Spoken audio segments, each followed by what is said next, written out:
guys. Welcome back to the Empower Her Talk Show. You guys, welcome to a new year, 2025. We are here. And I am so happy. As you know, I am Coach Celeta. And I want to always, first and foremost, thank AOC, Cox Cable, and LUS for this great opportunity. Last year was a wonderful year. So much happened last year. And I hope the shows that we brought you guys, you enjoyed them. I hope you learned from them. And I hope we continue to teach you guys and bring you guys great information. This year, I haven't actually had my whole um, agenda put together yet, but I'm working on it, you guys, because a lot of stuff happened um, between the last time we had a show up until now. Um, but I'm just like excited about so many things that I've changed, so many things that I'm trying to do. I hope you like the new intro. And the outro is going to be the same way. It's going to be a little bit different too. So I thought I would bring you a different way of doing things because things are always going on in my head all the time. Um, I hope all the shows that you saw last year that we can continue to bring you great shows and great information this year. We're going to be hitting on a lot of different topics like we did last time. Last year, we're going to continue hitting on those topics as long as we are able to bring the information to you guys and you can use the information because that's what it's about. You being able to use the information. So I wanted to start this week off with talking about shadow work. Oh, okay. So tell me what shadow work is. Okay, you know I am a coach, right? And you know that I definitely work on trying to make sure that people understand them. You know, people understand themselves, if nothing else. It doesn't matter what anybody else think about you. What do you think about yourself?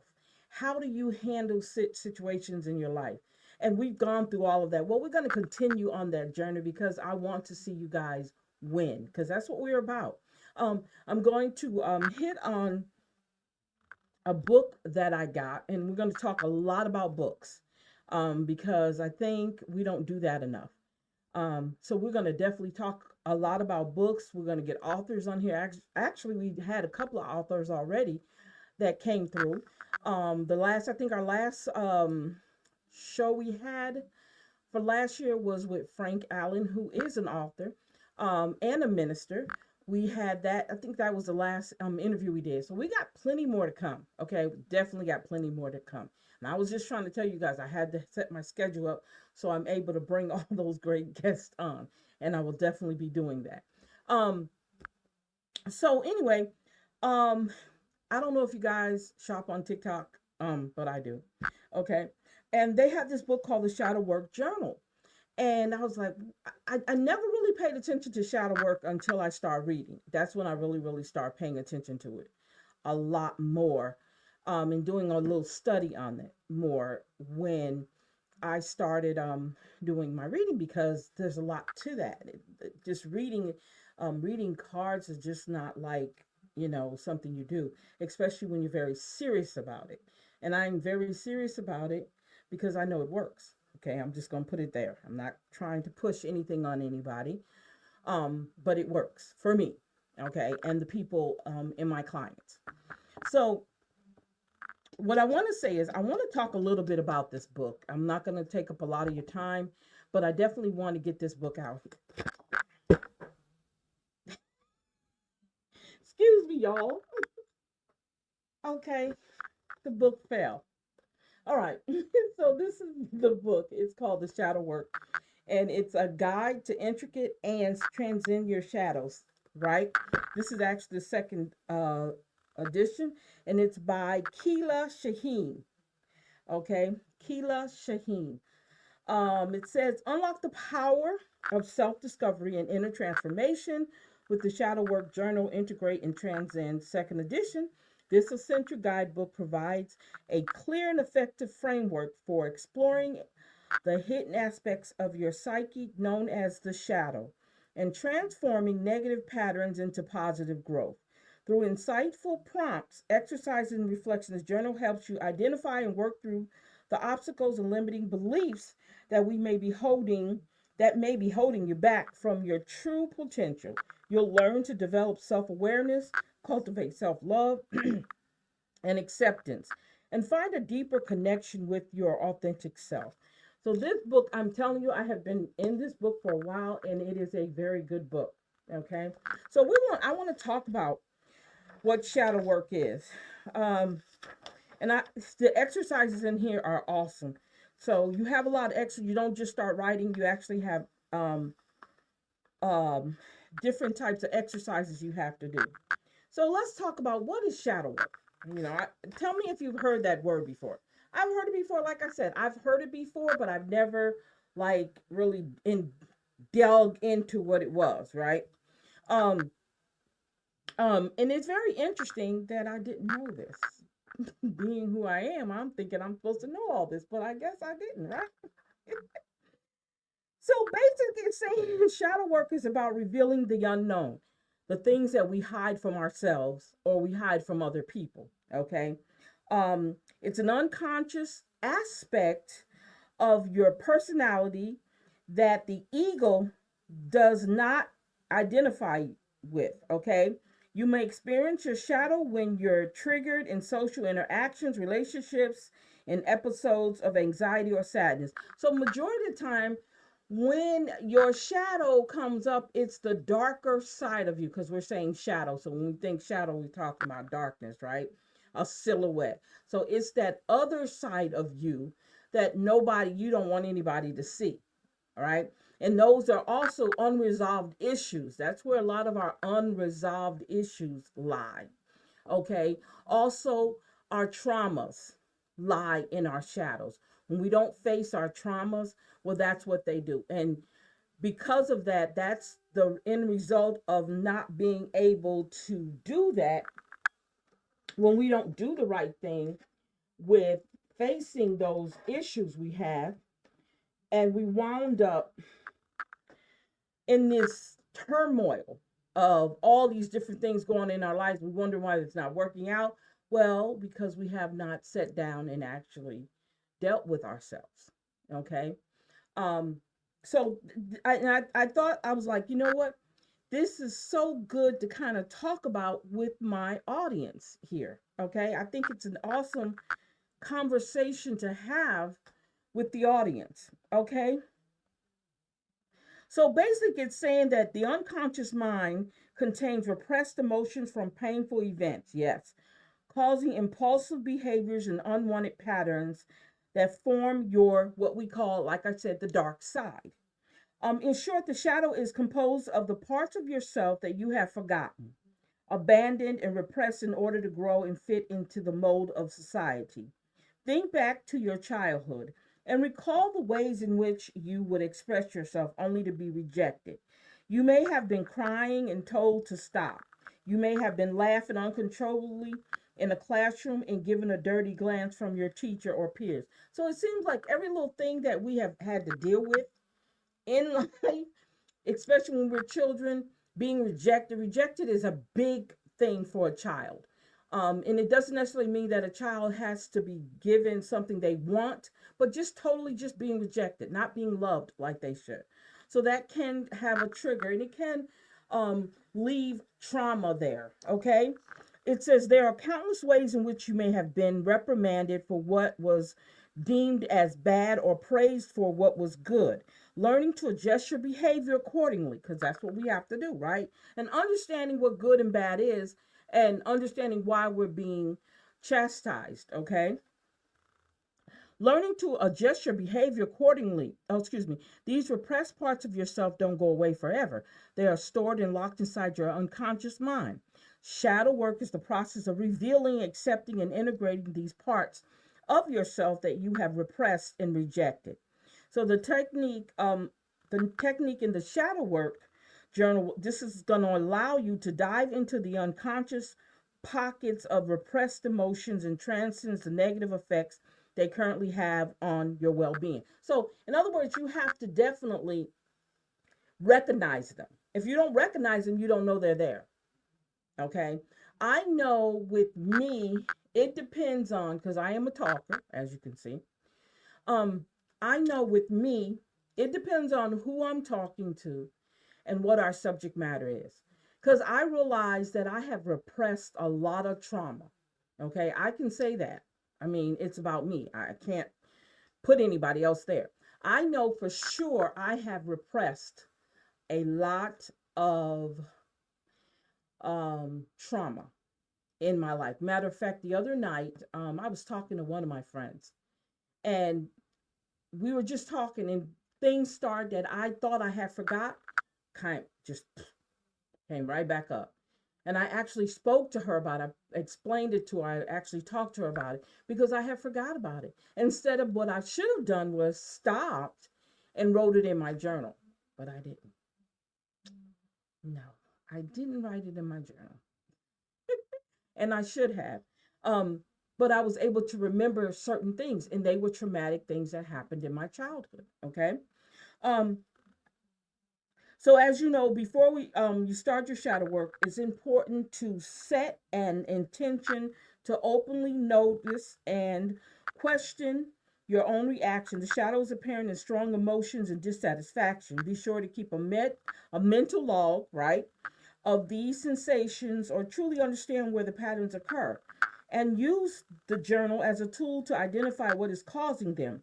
The Get to the Root pages are excellent resources to track your shadows and their roots.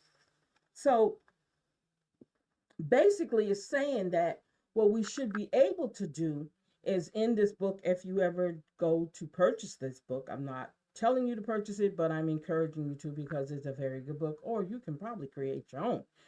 Um, is to write down those things, and write down the situation, how you got triggered, and what was your emotions that triggered it. Okay, I mean, after you got triggered, how did you feel? Okay, you can do that actually yourself. So let's talk about why is it so important? Why is shadow work so important? Why do I have to do it? Right? So it says here there are many benefits to shadow work. Your pains and triggers can be guides to help you understand what you deeply care about, bringing you closer to your life purpose. Conversely, you will come to identify toxic patterns in your life and change them completely. And yes, that is so true. And I realize that I'm starting to recognize maybe some of my toxic patterns that I hadn't paid attention to before. So I find myself lots of times hesitating before I take an action. I find myself hesitating before I say something because I know what is happening. So if I'm paying attention to myself, I know that hold up, something's not right here. Something I am doing is not going to work if I do it this way. If I get mad about something that I don't really need to be mad about, you know. Once you change that, I promise you guys, let me say this. I'm talking from my personal experience. My whole outlook on a lot of things have totally changed because I have started paying attention to how I interact, how I say things, paying attention to what triggers me, and how to avoid those triggers. Okay? And we're going to talk about triggering too because it's very important. It says another benefit for shadow work is that you will develop more courage and confidence to face the unknown and embody your whole self. Authenticity is so important. Let me say that again. Authenticity is so important. And you know what? Through life, we don't even realize that we're not being authentic because we've got comfortable in pretending that everything is fine, everything is working out, we don't have anything to complain about, and we know how to put on that um facade or that mask to hide everything. Okay, so we've trained ourselves to be able to do that, and because of that, that's why we're dealing with a life full of chaos and unhappiness and depression and anxiety. You know, we're dealing with all that because we don't want to face some of the things that we've gone through. Okay. So it says you will develop deeper love, acceptance, and understanding of yourself. which helps you improve your relationship with others. It says practicing shadow work helps you separate from egotistical thoughts and will increase empathy and compassion for others. Compassion, in turn, helps exercise other forms of positive emotions, like gratitude, that can better your mental and physical health. And yes, I encourage anybody to make a gratitude list. Okay? I encourage you guys to make a gratitude list. Um, if you want to do one, I I'm gonna suggest to make a gratitude list when you get a lot of times when you're feeling down, okay, or when you feel dissatisfied, okay, or you feel when you're not getting what you want. Make a gratitude list, something to remind you of what you already have and what you've already done. Okay. Also, you can do a gratitude list and an accomplished list. Okay. You can do both of those. With those, you can always go back and look and see what you're grateful for. It does works. I'm telling you, it does wonders. I will not lie to you. Okay. It does wonders if you're ready for that. Okay. So it says here, it says failure to face and deal with the shadow elements can be the seed of adversary and prejudice between unrepresented groups or individuals and can trigger anything from a small argument to a major war. Recognizing shadow elements is an integral part of becoming a compassionate and reasonable person. So those are the benefits of shadow work. Okay? Changing your whole perception. How do you see things? How is this going to work out for me? How can I do this a little bit different? So, when we talk about who created shadow work, where did it come from? Well, I don't know if you've ever heard of him, but I have. I think I had studied him in one of my college classes. His name is Carl Jung, okay? The father of shadow work. Didn't know that at the time, but yeah. The concept of the of the shadow was first developed by a Swiss psychiatrist and a psychoanalyst, Carl Jung. Jung believed that exploring the shadow was essential for personal growth and individualization. Excuse me. I'm sorry, individuation. The process of becoming one's authentic self. The shadow refers to the unconscious part of our psyche, is the side of ourselves that we reject or hide from others and often from ourselves. However, these repressed aspects of ourselves can still influence our behavior and emotional state. So, it's in hiding, now, because it's in hiding does not mean, it just means that somebody can't see it. The way you're reacting to a lot of things comes from the ideal that you do have this little repressed thing going on that you're trying to ignore. Sometimes we're ignoring it. Some of us know it's there, but we're ignoring it. Okay, we don't want to deal with it. It's too much for us to deal with. And because of that, this is like, you notice how people can go from 0 to 100 when you say certain things to them. That's somebody's triggering, triggering them. Something they've said, something they've done, it changes things, you guys. It really, really changes things. So you have to come to a point where you don't want that to change you. You want that to be, you want to be able to deal with situations that really, like, okay, you said that one word that just went through my head and it just, you have to be able to count to five and not get angry about that certain thing. But if you believe in yourself, and that changes how you can react to that person saying certain things to you, or a situation you might find yourself in where you would, in other words, would go from 0 to 100. You know now that you can't do that, because that's not the answer to it. Because after you've come through your shadow work and you've done it and you realize what it is, you no longer have to deal with that. You can move on and say, okay, I got it, right? So, when we talk about the psyche, so understanding what the psyche is, what does the term psyche mean? It's used to describe the inner world of our thoughts, feelings, and emotion. It is the source of our experiences, motivations, behavior, and it's constantly evolving, changing throughout our lives. Understanding the psyche is the key to understanding ourselves and the world around us. So it's very important to understand your psyche. What if we don't do that? What if we don't take that time to learn all this? I know we all live busy lives, so much going on out there right now. People are dealing with so much loss of jobs, housing, homelessness. We have so many cash flows, economic craziness. There is so much people are thinking of. And everybody now seems to get triggered. Okay? Everybody seems to get triggered about everything and anything.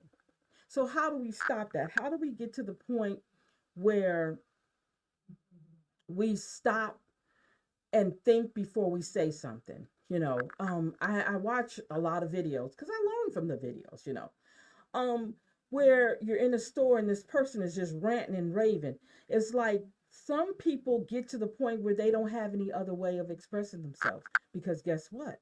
They haven't done any inner work. So because they haven't done the inner work, they're dealing with whatever is there, and when it comes up, it comes out. You know what I'm saying? And that's what happens to a lot of us. We try so hard not to, but it's at the point where, and then plus, think about it like this too. This is not just by yourself. Getting help to do this, getting a mental health professional to come in and help you to get through this. As a coach, I I'm not saying I'm certified in the sense of going to the being a psychiatrist or a psychoanalyst, but kind of guide you through this, doing the shadow work. I don't have a problem with doing that because guess what? I learned I had to do it myself. Nobody taught me about that. I had to do it myself. I had to actually sit down and look at all the things that I have been doing and saying, okay, I need to fix this because this is about me. This is not about anybody else. And I don't want how I feel to rub off on other people because I am a person who influences other people. I can influence someone's attitude. So if I'm always being a butthead to everybody and everything and walk around with a big old chip on my shoulder, how am I expecting other people to?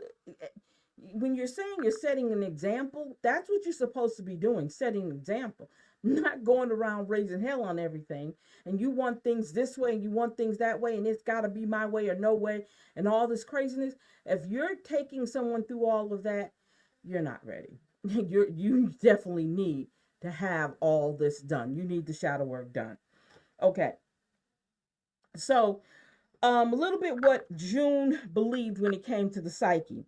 He said it was essential for personal growth and individuation. The process of becoming one's authentic self. He believed that by exploring the unconscious mind, we could gain a deeper understanding of our motivations, reactions, behaviors, and make changes to our lives more authentic life, making what we consider a more authentic life. Authentic means for real, the real thing, right?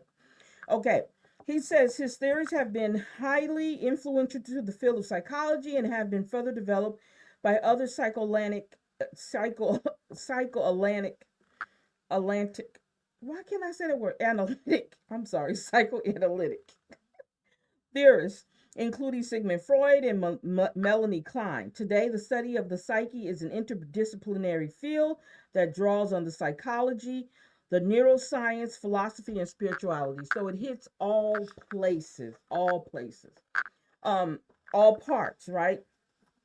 So, how do we do shadow work? So, how do we do this? How do we set this up? So, it says it involves exploring the some unconscious aspects of ourselves in a safe and controlled environment. This can include journaling, meditating, I love that, therapy, I told you, or working with a spiritual teacher or guide. Okay. The shadow work journal can serve as your guide. It can also serve as a guide because it has places in here that you can write things down.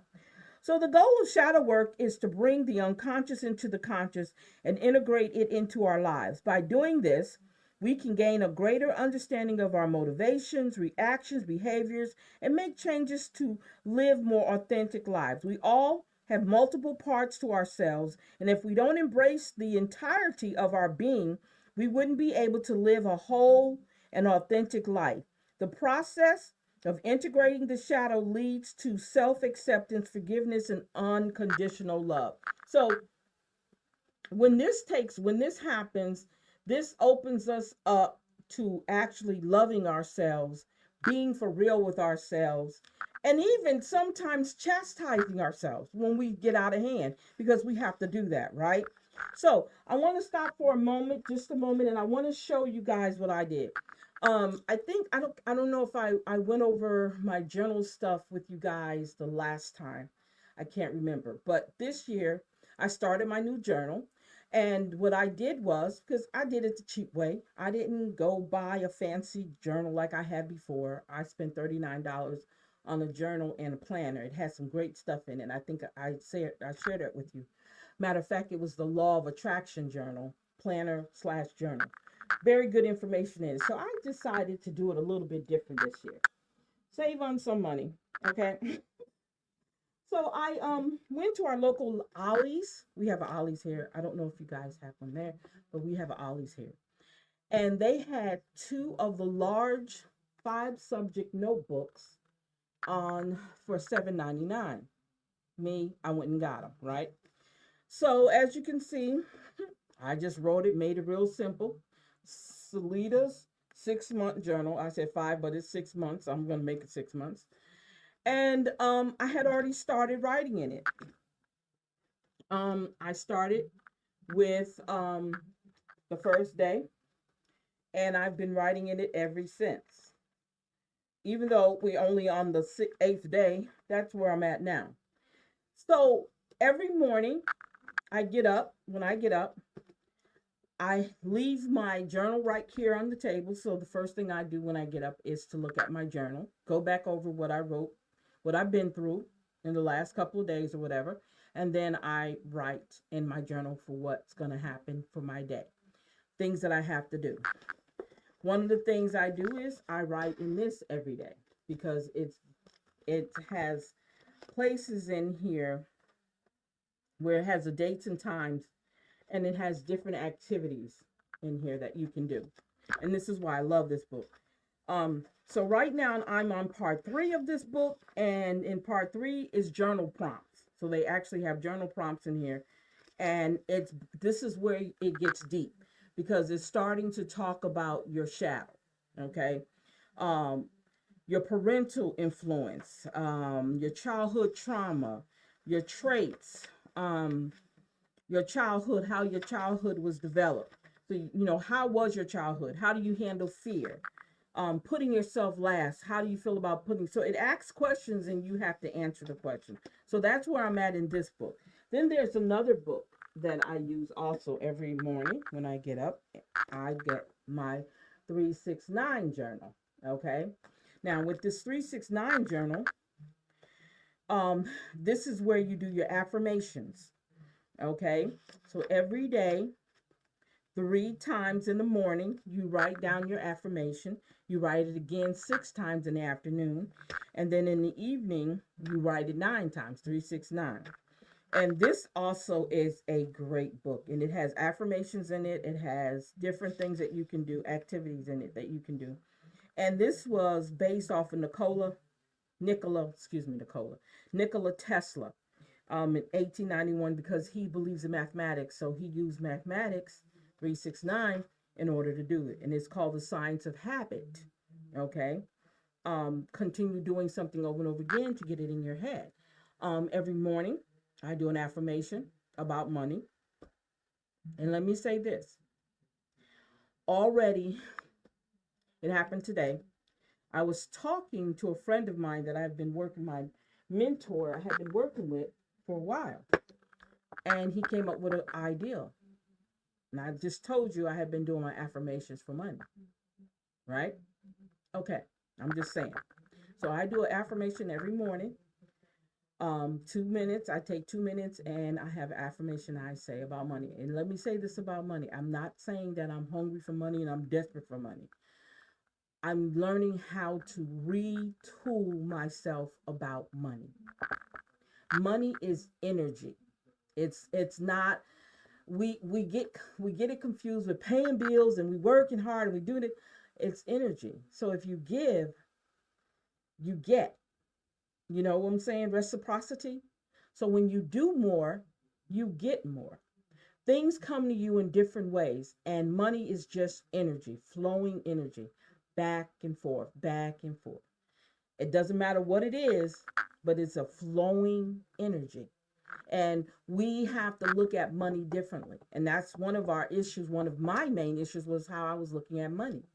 Not to say that it's going to fall out the sky, but I was looking at it in a way of where every time it's time to pay a bill, I'm getting anxious. Why? It's a bill. Pay it. And some people get upset, but that's part of life. That's adulting, is when you pay your bills, okay? You I mean, you have it, pay it. Don't avoid not paying it if you can't, okay? Um and I have my stickers too, so I have a whole bunch of stickers I use in my book, in my journal. So what I'm basically saying, oh, I put back the book that I need. Hold up, you guys. I'm so used to doing that, huh? I'm supposed to leave it out on the desk anyway. So anyway, so as I was saying, so when we have it in our mind how we view the different things that we have in our lives, the necessities, water, light, um, money, food, how do we actually see these things?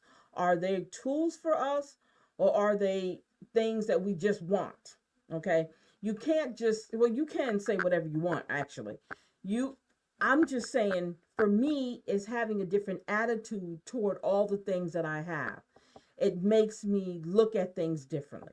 Okay. When it comes to our cell phones, you think about your cell phones. Do I have to have a cell phone? Well, if I'm doing more than just talking on it, yeah, I need a cell phone for all the other things I do. I have appointments in my cell phone. I have some of my vital information in my cell phones. Your credit cards and stuff like that, you have them in your cell phone. So you need your cell phones in order to make transactions. I pay bills with my cell phone. So you have to look at it from the standpoint, why do I have this thing? Is it something I need, or is it something I want? Well, the type of phone it is, I want it. Okay? I wanted that type of phone. But what the phone does for me, it's a whole different ballgame. Now, when we look at money with cell phones, we spend the money on a cell phone. But there's something I get in return with that cell phone. You see what I'm saying? So it's not just a cell phone I want, I actually get something in return. Even though I'm paying for it, I'm still getting something in return from it. It holds vital information. It does everything I need it to do. Okay. So I don't have a problem with paying my phone bill every month, grumping and being mad about it. It's no need to. It's something I have to do. Just like with your cable, just like with your health care, everything. You guys is part of adulting. And we get traumatic and anxious and upset because we got to spend money on what is the necessities. You don't get it for free. You have to pay for it. Okay. um but I think what it is too, lots of times, is we find different ways of doing it. Okay. If we need to save money on certain things, we're going to do that. Money is energy. Money is energy. Keep that in mind. So when I say that, the reason why I brought that up was because sometimes money and bills trigger us. We get anxious, we get upset, we get depressed, okay? Because we feel like we cannot do the right thing when it comes to money. And what I've learned to do, and like I said, the things that I'm sharing with you is things that I'm learning to do myself. So I can share that with you. I learned when it's time for something to get done, I don't need to be complaining about it. I don't need to be upset about it. I just need to do it. You see what I'm saying? I just need to do it. Make a way that I'm able to do it. Because with that, when I changed how I saw what money does for me, it really makes me feel calmer when it comes to paying bills, or when it comes to me having to use that tool, that energy.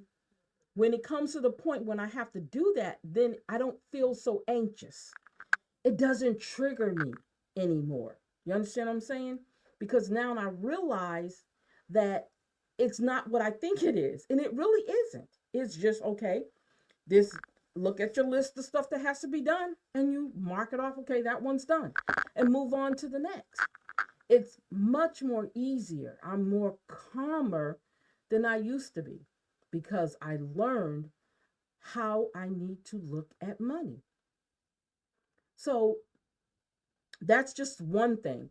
Another thing is how we communicate, you know, um, and that some people are not good communicators. They just don't. So they see things as more of, and some people, when they don't understand how certain things work, it confuses them and it gets them upset. They get very upset. They get bent out of shape. They want to fight the world because they don't know how to handle their emotions. Again, we're talking shadow work, we're talking trauma, different things that have actually happened to them to keep them from being able to handle certain situations that have happened to them. So, as far as their attitude goes, I've met people that no matter what you say to them, oh my God, their energy is so negative, and no matter what you say, you try to make them happy by saying something cute, and it just comes out. And I'm like, these people, you can actually see that they're drowning in whatever it is that's bothering them. And they don't want to talk about it to you because, I mean, they just don't. But they don't seek help. But they want somebody always around them to have that woes me along with them. Like the saying, misery loves company, one of those things. So you find yourself like, oh my God, do I want to talk to this person? Oh, do I need to? I mean, do I really need to talk to this person? Do this person really do I really want to have anything to do with this person? Okay. You know, do I really want to talk to this person? Because you don't want to avoid them or neglect them, but you got in other words, you got to get your energy up. And you have to also save your energy and not for you to commingle with people who don't, that don't have that. You're trying to make them feel uplifting, and every time you talk to them, they got this, whoo, and you're like, oh my God. And you guys, if you're good at picking up on people's energy, you can do it over the phone. You can be talking to them on the phone and feel that bad energy. Okay. So I'm just going to give you a little bit of examples of when I'm talking about how important shadow work is, how we have to really go for our authentic self. Find out who we are. How are we going forward with changing? And it's not, I don't want you to think that I'm saying this in the sense of talking about a new year. Because in reality, actually, the new year starts in March, in reality. But because the calendars got all, somebody decided to change our calendars or pick a different calendar, we made it the new year in January. Which, if you look at the months, you can tell the months are wrong. I mean, they're all wrong. Okay. The numbers, if you add the numbers to the month, you can see that they don't match up. Okay. Um, so saying that to say this, um, the ideal that um if we okay, so say we are saying this is a new year. How are we going into this year? Do you really want to go into this year? We're already in our second week of this year. Do you really want to go into this year with an attitude, being angry, being mad, um, not doing the things that's going to make you a better person, um, not letting go these bad relationships, making bad decisions with our money? We go from one year to another 5 and 6 years, and you haven't made the right decision. You haven't moved out of your mom's basement because you can't afford to move out of your mom's basement because you guess what? Because you haven't thought about getting a job that's going to get you there, or you haven't thought about going back to school. You say you're going to do it, but you don't do it. And then you watch everybody else because we love comparing and competing with other people for some reason. So you find everybody that used to hang out with you, they don't anymore because they've gone on. Some got married, got kids, got a house, got jobs. They're able to take vacations, and you're still sitting there in mom's basement. And I'm not knocking anybody, I'm just using this as an example. So we don't change the way that we're doing things. We don't change the patterns that we have set up for ourselves. And that's why shadow work is so, so important, that we definitely try to do that. Go inside, dig inside, pull out all the craziness that's going on with you. Get the help you need. Get the help you need. This is the time to do it. Do it. Um, so let's talk a little bit about mind trapping when it comes to shadow work. So when we talk about anchoring, that's the first thing you judge influences. Um, Excuse me, I'm sorry. It says the first thing you judge influences your judgment of all that follows. Confirmation bias. You favor things that confirm your existing beliefs. Okay. Reactance. You'd rather do the opposite of what someone is trying to make you do. Sunk cost fallacy. You're you irrationally cling to things that have already cost you something. Wow. So there's a thing called the Dunning-Kruger effect. The more you know, the less confident you are likely to be. Wow. Backfire effect. When your core beliefs are challenged, it can cause you to believe in them more strongly. Declinism. You remember the past better than it was and expect the future to be worse than it will be likely. That is crazy. The framing effect. You allow yourself to be influenced by context and delivery. So the way somebody talks to you and the information that they're sharing with you is more important than you actually understanding and actually using that advice. Okay. And then the negativity of bias, it says you allow negative things to disproportionately influence your thinking. Yes, yes, that is a big thing with us. Um, there is I'm trying to figure out what the number is. We have over so many thousands of negative thoughts automatically goes through our heads every day. I didn't say positive, I said negative. So, on a constant basis, we need to find ways to think positive. Okay? We need to find ways to think positive. Okay? Um, wow. Wow. So when we talk about that, in order to flush out your shadow, you must be willing to catch yourself in moments of negativity and question where it stems from. This journal is getting to the root, can definitely help you with that. It says here, when you notice yourself becoming irritated, anxious, angry, or sad when facing your shadow, it is important to take small positive actions that improve your physical and mental well being. Drink more water than you think you need. Dress up more. Shower. Cleanse your face. Clean your face, excuse me. Eat something light and healthy. Do breathing exercise or listen to music you enjoy.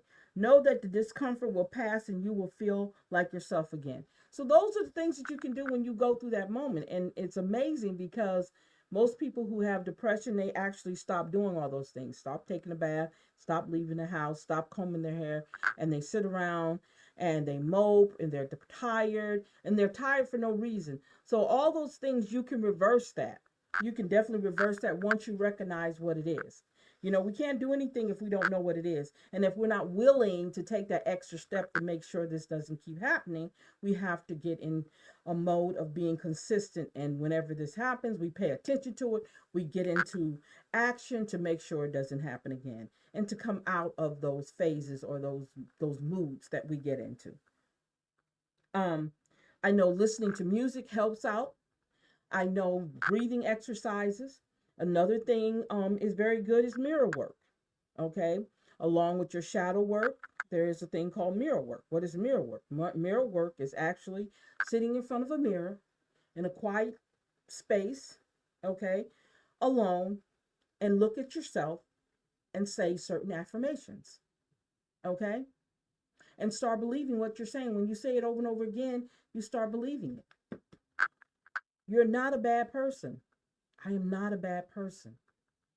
I am loving. I am worthy. I am all those things. And people think that's funny. I remember, I don't know, wait a minute.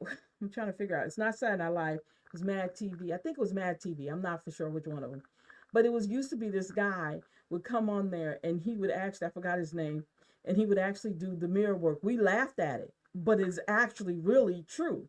It was a comedic skit he did about I love myself or something he would say, and he'd tell you to say it too. But he was really, that's actually mirror work. It was funny, but he was actually doing that work. And if we get in the habit of doing that, we'll see it actually works. I tell you what, I do not feel the same way I used to feel. I'm more happier. I'm more, I feel more lighter. I don't feel so heavy about everything. I still get sad. I still get angry. I still get mad, but it's not on the levels that I used to be because those are natural. Do not get the impression that we have to go through life laughing all the time. That's not real. That's not even authentic. When we say being authentic is being able to handle those things that trigger you, basically. That's what it means. Just being able to handle things differently. If you feel the need that you used to be a person who argue all the time and you feel the need that you don't have to do that anymore, watch how you don't argue anymore. Watch how you don't get mad about things anymore. Just watch it. But you got to understand how important it is for you to work on yourself. You can't expect for anybody. And then we have this mode where we think everybody is supposed to accept how we are. We're making them miserable, right? You're making that other person miserable, but you think it's all right because it's you. So you're not going to change. You don't have a desire to change how you are because it's you.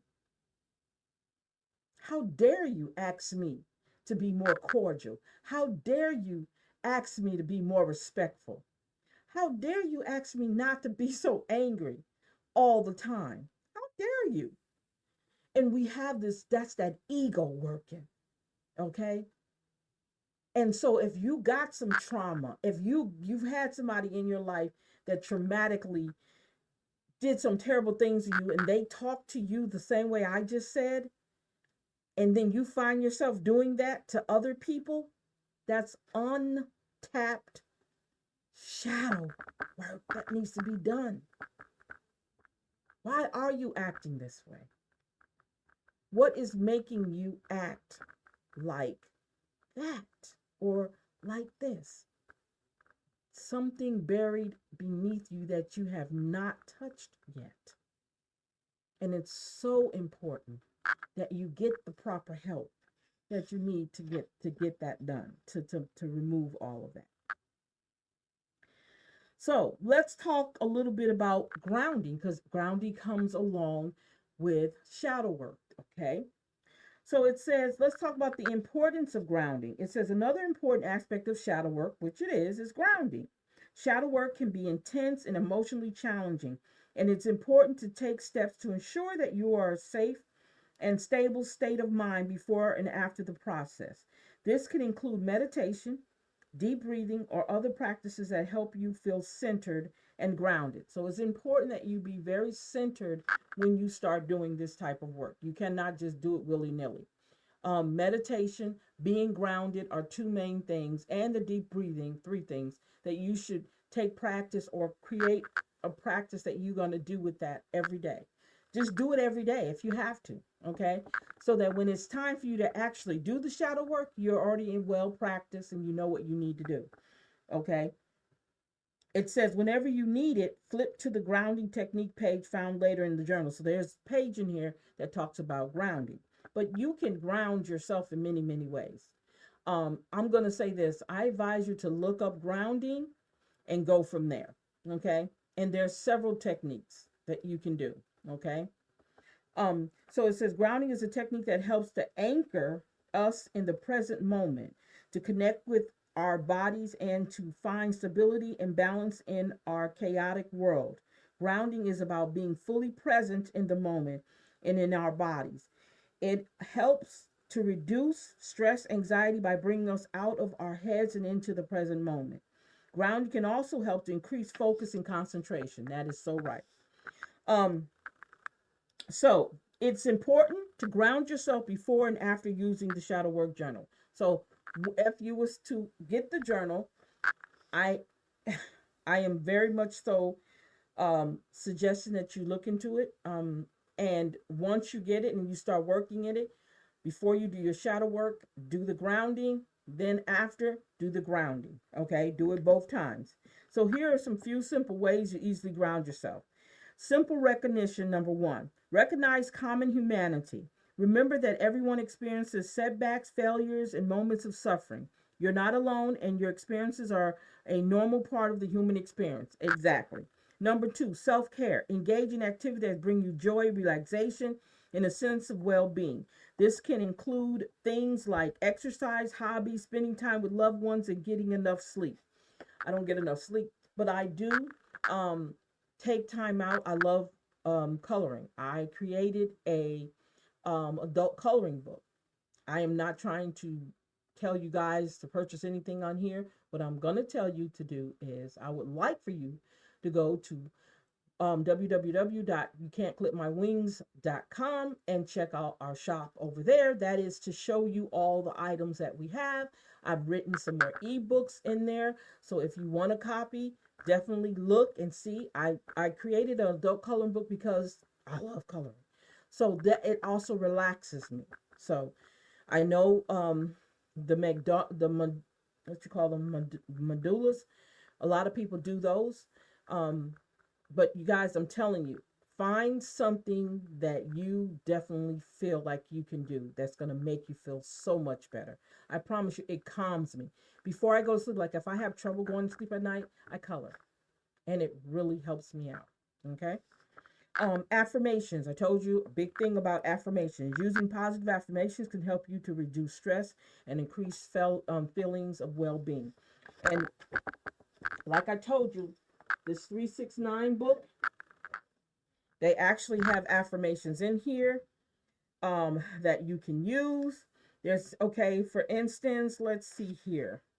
They have affirmations and manifestations in here. So let's talk about relationships. Say you're having issues with relationships. Affirmation for relationships.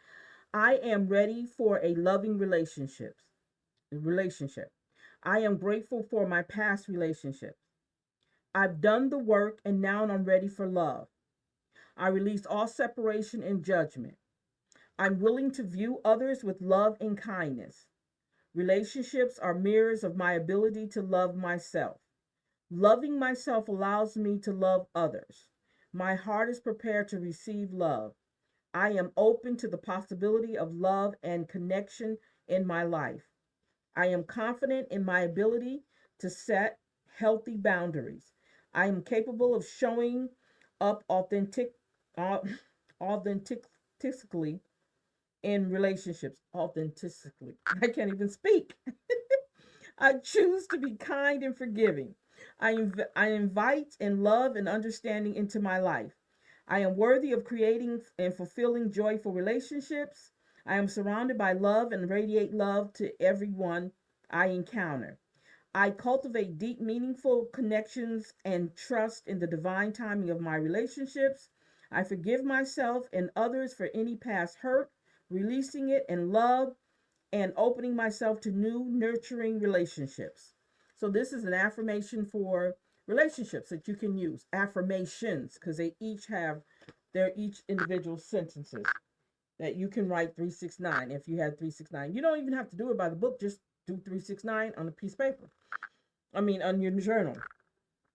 So it says sensory stimulation, engaging our senses through activities such as walking in nature, smelling essential oils, or eating a nourishing meal can help to bring us into the present moment. Because being in the present moment is very so much, which I have issues with. Let me tell you why. Because I'm an overthinker. It's naturally. I am an overthinker and I have adult ADHD.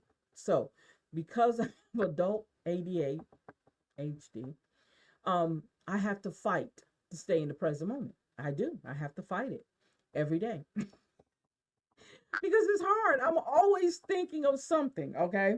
The last but not least, deep breathing. Taking slow, deep breaths can help you calm the mind and reduce stress. Definitely, definitely, definitely do it all the time. I promise you guys, it does wonders. Okay. So, um, and we're going to, once I finish with this one, this is it. I'm gonna close it down because we so much we can definitely talk about with this. So it says here, how do you spot shadow self? How do you spot your shadow self?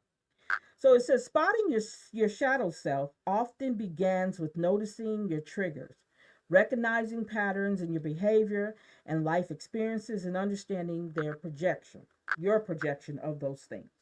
First of all, noticing your triggers. Wow, this is so, so, so important. Triggers are emotional responses that are often intense and seemingly disproportionate to the situation at hand. They are indicators that a part of you, often a shadow aspect, feels threatened or hurt when you're triggered. It can feel as if you're reacting automatically without a conscious choice. These triggers are valuable clues pointing towards your underlying unresolved issues or shadows. To spot your triggers, take a step back and objectively look at situations that cause you to react intensely. Is there a common theme or factor?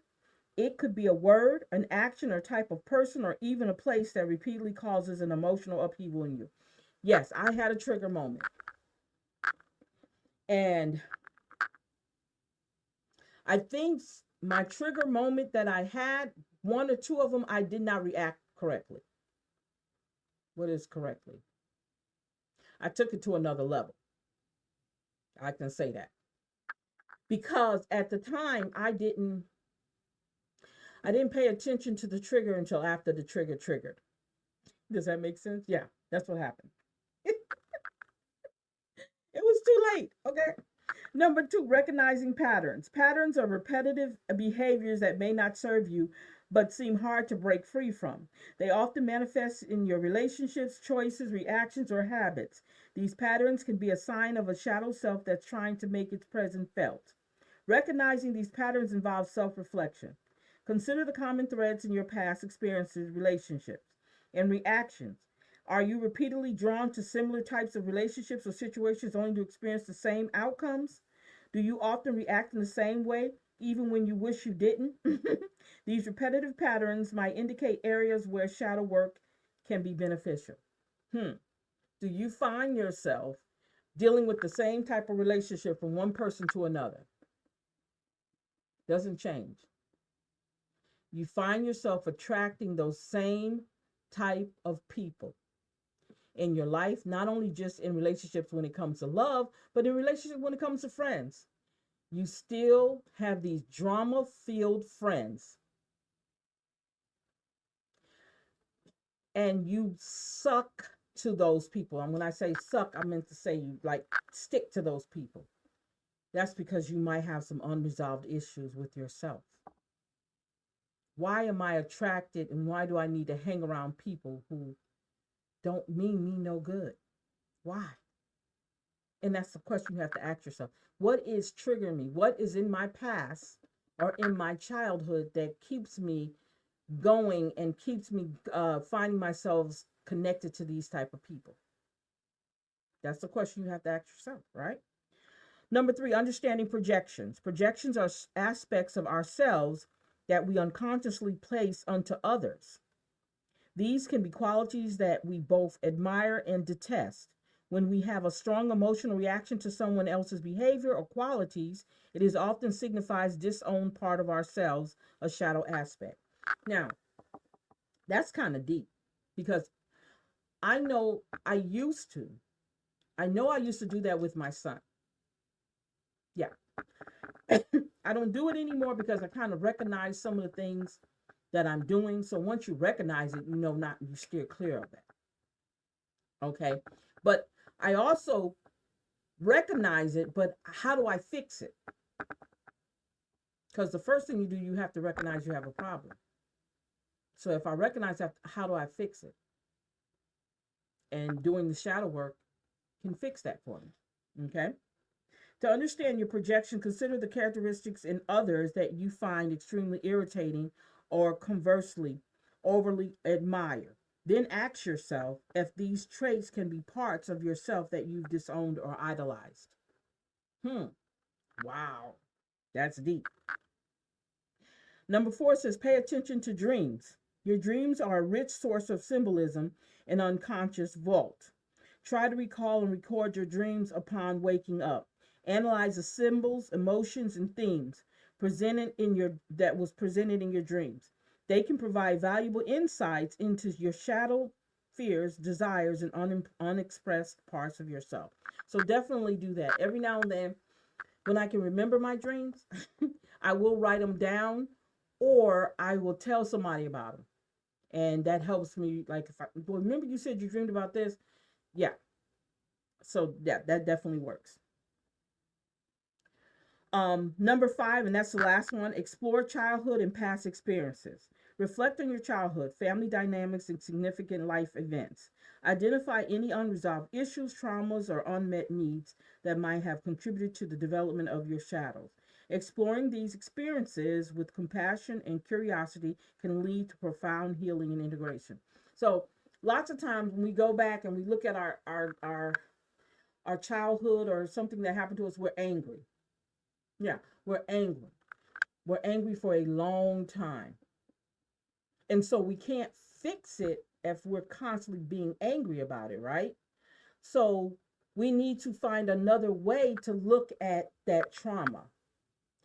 Um, One thing I did with something that happened to me in my past was not my fault, but all my adult life after the incident happened, I blamed myself for it. I had to go through deep therapy to realize it wasn't my fault. And then one of the things that we had to do was we had to write a letter to ourselves. And with me writing down how I felt about the situation that took place, it changed everything. That's why I told you I created You Can't Clip My Wings. No matter what you do, you can't clip my wings. Because it came out of me actually stop blaming myself for that particular incident that traumatized me. And I mean, for many, many years, I blamed myself for it. It wasn't my fault. But I said if I would have did this, it would have never happened. No, it wasn't my fault. And when you stop blaming yourself and you actually take time out and forgive yourself, because another thing you do when you're blaming yourself, you're not forgiving yourself. So you have low self-esteem, which I had. I had terrible relationships because most of the time they were cheating on me. You know what I'm saying?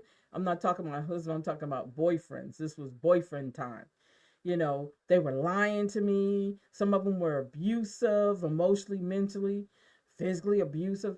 And it was all because I did not feel good about myself and I constantly blamed myself for something I did not have any control over. So I'm saying this because this is so important. This book, you guys, is a jewel. Okay? It is a jewel. And I'm really, really looking forward to finishing it And I'm definitely going to come back to it again. Matter of fact, I want to also, yeah, we'll be back talking about this again on the next show because I want to get this out. I think this is good information. And I really advise you guys, if you um, can't read a book, I mean, pick up a book and read it, I advise you to get Audible. Okay? Put it on your phone and listen to it. I have several. I have several. Let me tell you, I have several books. My library, matter of fact, I haven't bought a book in a while. I'm right now, let me see, what is the book that I'm reading now? Let me show you what I'm reading now, which very much so helps me. Let's see. Right now, I am, and maybe I'll play some of it for you. The Pain We Carry. I don't know if you can see that. The Pain We Carry. I got it in black and white. Let me take it off sleep mode. My phone does that for me when he knows it's time for me to go to sleep, but I want you guys to see this. So this is the name of this book right here, The Pain We Carry. Okay, and it's by Natalie Gertez. Okay, very good book. That's the book I'm listening to right now. Okay, and it's basically saying reclaiming the wholeness despite the burdens of systemic, intergenerational, and attachment trauma. The pain we carry, healing from complex PTSD for colored people of color. That's the book I'm reading right now on Audible. Because it's so important for me to know whenever these things are not, when things are going on with me. And I'm a reader. I'm an avid reader. I mean that's what I like to do. That's just one of my books that I read. Let me see if I can pull up my library. Okay, these are the books ooh, that's in my library. Um, I have the Pfizer papers. I have medical apartheid in here. 3-in-1, the magic of manifesting. I told you I do. I believe in this. I just finished the melanin empath. That one was very good. The Unapologetic Guide to Black Mental Health. I have a book called 1001 Affirmations. Okay. Affirmations for Black Women. The Whiteness of Wealth. Why are all black kids sitting in the cafeteria together? I got that one. Black as AF history. Okay. And those are the books. I'm not going to read all of them, but those are the books that I read. The Art of War for Women. You know, those are the books that stimulate my mind. Okay. And keep me going. So I'm just saying, get you a little miniature library, get it going, or go to your local library. Definitely going to encourage you to use your local library. I'm telling you, use it. I'm telling you, it's the best thing ever happened to me. So I am going to go ahead and let you guys go. I want to say thank you for hanging out with me here on the Empower Her show. I cannot wait to continue this conversation with you guys. This has been wonderful. Okay, I'm really loving this. Um, we will definitely be back. Let's see here. We're definitely going to be back. Why didn't it do that? Okay, give me a second, y'all. Oh, there we go. Okay. But yeah, we will definitely be back and kind of get deeper into this book. I might share some things that I've already written in this book. I might, depending on what it is, what part of it is, because I don't want you to know everything about me. No, I'm just kidding. But you guys, I want to thank you for hanging out with me again. Thank AOC, thank Cox Cable, LUS for this great opportunity to do this show for you guys. And guys, do not forget to go on our website, check it out. We have new books on there, and just leave me a message. Um, if you want to talk with me on any situation as we go through this, definitely let me know. Hit me up. I'll definitely give you a conversation. I'll share what I know. Okay? All right. Thank you guys. Bye bye.